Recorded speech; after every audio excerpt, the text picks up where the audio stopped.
ఈ రాధా మనోహర్ మాధవ్ చౌదరికి ఏంటంటే ఒకటి భయ్య,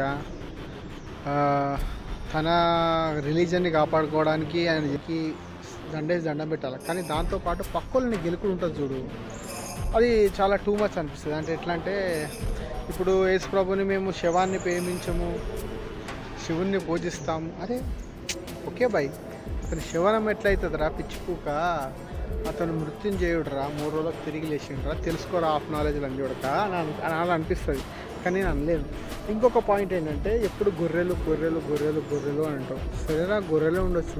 ఒక్కసారి నిజమైన గొర్రె దగ్గర పోయి నీ తలకాయ పెట్టి చూడు, నీ తలకాయ ఇలా పెట్టి చూడు. నీ అమ్మ దెంగితే నీ అమ్మ నేను ఏ హాస్పిటల్లో కన్నదో క్లారిటీ తెలిసిపోతుంది.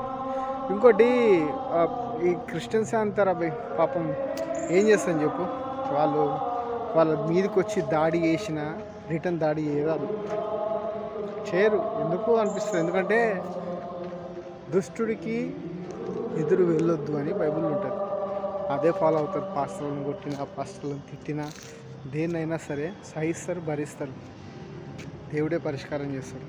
కనిపించే మనుషులతోటి ఎన్నైనా లంజగతలు పడవచ్చు, కానీ కనిపించని మనిషితోటి మజాకత్ ఎట్లుంటుందో తెలుసు కదా, ముడ్డ గురిసిపోతుంది.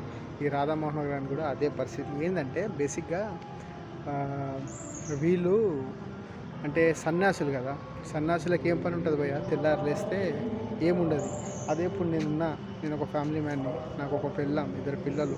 తెల్లారు లేస్తే నా పిల్లలకి నేను ఏం పెట్టాలా, స్కూల్ ఫీజులు, నేను పని, నా జీవితమే ఇంత, యూట్యూబ్లో ఎదగాలని ఒక ఆశ.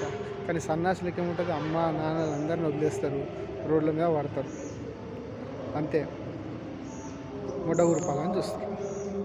జై హింద్.